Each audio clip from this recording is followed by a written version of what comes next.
Olá, gente, esse é o canal Doramas e Afins e no vídeo de hoje eu vou falar sobre o inferno para você. Não, para você não. É o nome do dorama japonês, que com esse título a gente dá uma impressão que é uma coisa assim frenética de reviravoltas uma atrás da outra, mas não é bem assim não. Buscando vingança após ser acusada de assassinato há 14 anos, Sachiko Tachibana. Aqui vou abrir um parêntese para dizer que tudo vai estar abrasileirado, as pronúncias não estarão corretas. Eu sei, não estarão corretas. Mas vamos superar isso, vamos para frente. Então ela muda sua aparência e se infiltra como babá na casa de Rena, uma influenciadora popular que também é uma renomada pianista. O passado dessas duas mulheres está interligado por um crime brutal. E Sachiko está determinada a fazer com que Rena pague por suas terríveis ações. O Inferno para você tem como grande qualidade prender a atenção com uma narrativa cheia de reviravoltas e um clima de mistério bem crescente até certo ponto. Com episódios curtos, o que é muito bom, de 20 e poucos minutos, divididos em 11 episódios, e com certa intensidade, porque ele tem uma certa intensidade. Esse dorama japonês da Netflix traz uma história sobre vingança e obsessão que infelizmente não se aprofunda nos temas abordados. Em um dado momento do drama, a vilã Rena afirma para o pai dela que se ela não tivesse, se ele não a tivesse tratado como um monstro, ou dito que ela era um monstro, ela não teria se tornado esse monstro.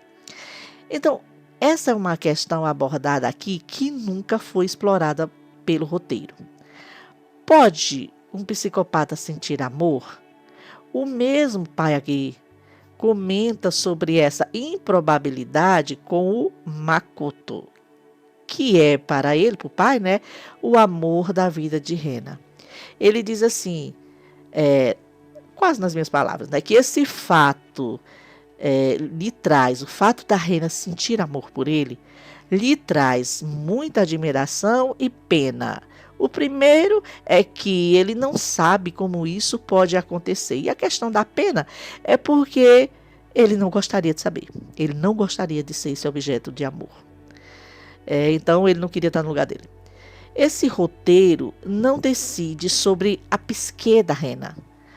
Ora, os psicopatas têm como característica não sentirem empatia, muito menos amor, correto? Então, essa confusão é reforçada no final aqui do dorama, quando a gente vê um lampejo ali, alguma coisinha assim, que a gente começa a entender que um amor materno está começando a nascer no interior da Rena por sua filhinha. Então, assim, decididamente, temos aqui um roteiro confuso, que não chega onde ele quer chegar ou não se aprofunda em nada. Embora nos primeiros episódios desse drama a produção se destaque por ter uma atmosfera sombria e a ambiguidade dos personagens desperte a atenção assim dos fãs de suspense como eu, no caso, suspense psicológico, isso vai perdendo a força quando o dorama vai caminhando para o fim. Agora eu vou me concentrar nesta vingança, que é o cerne aqui desse dorama. Depois de ter a vida arruinada por Rena, a Sachiko recebe ajuda de alguém misterioso, né, que se comunica com ela através de um celular. E aqui, nessa minha fala que vem agora, pode conter, como é o nome? Eu ia falar gatilhos, mas não é gatilho a palavra, gente. É spoiler, pronto. Pode conter spoiler o que eu vou falar agora, tá?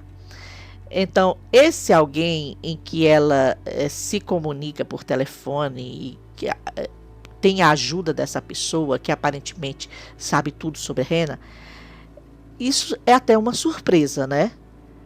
É um plot twist aqui do drama, já que se trata de uma das amigas influenciadoras da Rena, que ela tem um grupo de amigas influenciadoras ali. Então, é uma delas ali. E isso foi um bom acréscimo à trama, eu achei. Então, elas duas combinam uma vingança radical, cujo a base aqui dessa vingança é tirar da Rena o que ela mais ama. Elas não levaram em consideração que essa mulher pode ser uma psicopata. Elas fizeram com tanta elaboração essa vingança e não pensaram que o que Rena pode mais amar seria ela mesma ou a sua reputação. Elas não chegaram a esse entendimento, né? Vamos em frente. Elas assumem, elas entendem que a filha seria, que a filhinha é uma bebezinha, ela seria esse objeto do amor da Rena. Então, só para a gente entender, a vingança, a princípio, seria então eliminar a bebê. Sinta o absurdo dessa questão. Então, essa ideia é deixada de lado porque descobrem que a Rena ama o Makoto, além dela mesma, né? E também a Sachiko se apega à bebezinha. Então, passam a pensar em eliminar o Makoto. E quem é o Makoto? Então, eu vou falar sobre isso. Mas isso também, essa questão de eliminar o Makoto, também não tem empenho algum, já que, de novo, a Sachiko, com seu apego, né, a tudo ali daquela casa, ela vai e se derrete por ele. Ela descobre que era mentira as coisas que Rena disse sobre ele. Mas, gente, daí já comecei a ver os planos dela como uma grande furada. Quer dizer que a Sachiko acreditava em alguma coisa que a Rena falou para ela. Ainda estava acreditando depois de tanto tempo. O que essa mulher mentiu, o que essa mulher enganou a Sachiko, ela ainda acreditava que, assim, o que ela falou sobre o Makoto, isso sim é verdade. Não, gente, é demais. Enfim, o Makoto aqui é o amor, como eu já falei, da Rena, e eles se conhecem desde a infância. Sachiko também conhece ele no colégio, então houve ali um flerte entre os dois, e a Rena percebe, daí inventa uma história, uma mentira, que o Makoto não consegue amar ninguém, blá blá blá. E aí a Sachiko acredita. Então esse é o Makoto. Então eles acabam se casando, porque desde pequenininha a Rena tinha essa paixão, esse amor pelo Makoto. E eles têm um segredo entre que o Makoto sente-se que tem uma dívida com a Rena, ou ele acha que ele é culpado pela Rena ser assim, e a Rena se sente no controle por conta dessa questão, por também achar que o Makoto deve a ela. Então, voltando à questão do roteiro, seria muito bom se tivesse empenho em Rena ser desmascarada. Já que estamos falando de uma vingança, eu pensei que o roteiro ia concentrar-se justamente nisso, dela ser desmascarada, humilhada, aviltada publicamente. Seria tão mais interessante.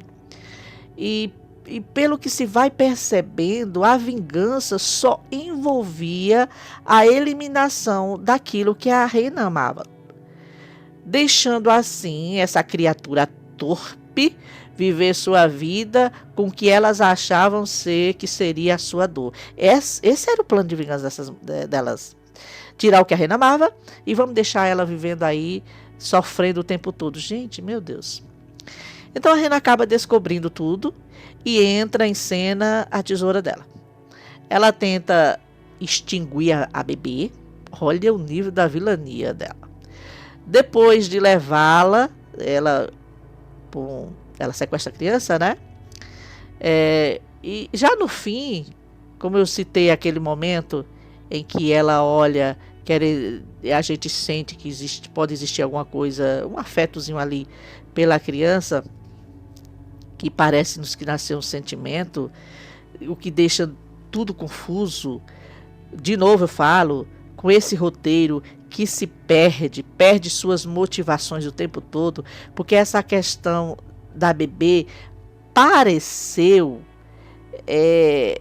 que surgiu ali, essa questão da Rena com a bebê, dela olhar e parecer que vai sentir carinho, surgiu porque numa fala anterior do Makoto, como eu já falei, acho que eu já falei, né? Ele falando que sempre soube que a Rena não tinha amor. Mas ele estava esperando que esse amor maternal surgisse no interior dela. Então, assim, o Makoto sabe o quanto ela era fria e distante da bebê, então ele sai para trabalhar, a menina fica aos cuidados da mãe, fria o tempo todo, ele não sente nenhum peso por isso, porque na cabeça dele ele sabe que o amor vai surgir, vai brotar assim, em um momento no interior da Rena, né? E ela passará a amar o Makoto sabendo de tudo que a Rena fez, pelo menos no que se refere ao seu passado, ele sabe. Então ele acha que a Rena vai passar a amar essa criança, gente. Como eu disse, é um roteiro que não decide o que quer. Não tem profundidade, é confuso, não decide. Essa moça é uma psicopata, essa moça é o que mesmo? Porque de repente o roteiro coloca ela olhando para a bebê como se estivesse meio confusa. Com aquele sentimento que está surgindo, é isso? É isso que eles querem dizer? Oh, meu Deus. Então, ela tem essa tesoura, e essa tesoura ela faz coisas assim, gente. Porque outra coisa desse roteiro é que com essa tesoura ela parece que ganha um poder. E esse roteiro não esclareceu que existia nenhum poder sobre ela. Eu estou falando poder mesmo, viu? Porque para acreditar que ela, com aquela tesoura, fez tanto estrago, sem ninguém, nem ao menos lhe dar uma rasteira, um murro, porque são sempre assim mortes cheias de conveniência e facilitações do roteiro. A morte do pai é um exemplo. Ok, ele era oprimido por ela, então isso pode ser aquela ideia aqui do Nordeste antigamente que as pessoas diziam, olha, se quem muito se abaixa, mostra o fundo, né? Então o pai acostumou-se sempre a se abaixar, isso dava poder a Rena, e ele sentia que Rena era poderosa sobre ele, mas o cara era um psiquiatra, gente, e ela era filha dele. Então ele tinha uma obrigação como pai de ajudar essa filha. E ele naquele momento, sentado numa cadeira, a Rena em cima dele com a tesoura, o homem em face da morte, ele não tem atitude nenhuma, ele só olha para ela com aquele olhar assustado de sempre, né? Enfim. E ela com aquela tesoura empunhando sobre ele, me custa acreditar que esse homem não conseguia, na verdade ele nem tentava, né, se defender. Então só pode ser um poder sobrenatural, ou não de persuasão. Porque isso seria possível sim, né? Se esse roteiro pudesse ter implementado um desenvolvimento profundo de sua personagem psicopática, coisa que nós não vimos. Mas aqui, do jeito que nos foi apresentado, ela sempre precisava usar uma tesoura e alargar o sorriso para se tornar ameaçadora para os personagens principais. Se o roteiro tivesse expandido mais suas habilidades por causa de sua psique, tendo o pai como um empecilho de fato, então para as suas tendências psicopáticas, isso seria muito mais interessante. Mas, em parte, o problema também são as atuações. Não é só o roteiro, tem também uma questão de atuações, mas também eu não sei se é uma questão mesmo de direção, essas atuações seriam tão assim, razoáveis. Não, eu vou dizer logo, é fraca. É fraca. A Nozomi Sasaki, ela fez a Sachiko, né? Com uma atuação tão sem graça, apática, né? Sem impacto, né? Apática, sem impacto. Toda a interpretação dela ali deve ter o registro de uma ou duas, até 3 expressões faciais. Foi tudo isso que eu vi. A Nagisa Shibuya interpretou a vilã, né?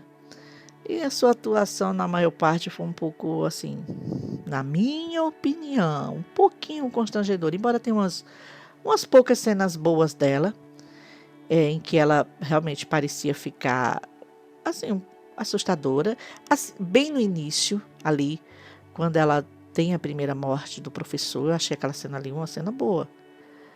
Mas na cena seguinte, ela voltava para o lugar comum. Eu não sei se no caso dela foi, como eu disse, a questão do roteiro, direção, mas essa mas aqui na maioria das vezes ela parecia um pouco forçada e confiava apenas no sorriso assim para expressar sua vilania. Essa é a questão. E não existia expressões assim, era só o sorriso. Vou mostrar minha vilania com o sorriso. Então o sorriso se transformava em um lugar comum dela. Mas então eu digo que todos os atores são atuações razoáveis para fracas. Então é assim, gente. Se você quer assistir um drama rápido, isso é uma coisa boa desse dorama, sobre vingança. E é um tema que eu aprecio muito. Então se você quer assistir um dorama, e ele vai prender sim, essa é uma qualidade, eu já enalteci, já falei sobre essa qualidade, que ele prende a pessoa. É certo que você fica lá pro meio, quando vai indo pro fim, eu fiquei meio, já estava um pouquinho cansativo aquilo ali. Só que com tão poucos capítulos e tempo tão curtinho, a gente assiste boa. Então se você quer assistir um produto de vingança e toda essa temática e também uma coisa rápida, então o Inferno para você. Não é feito pra você não, sabe? Esse dorama é feito pra você. É isso, gente. Tchau.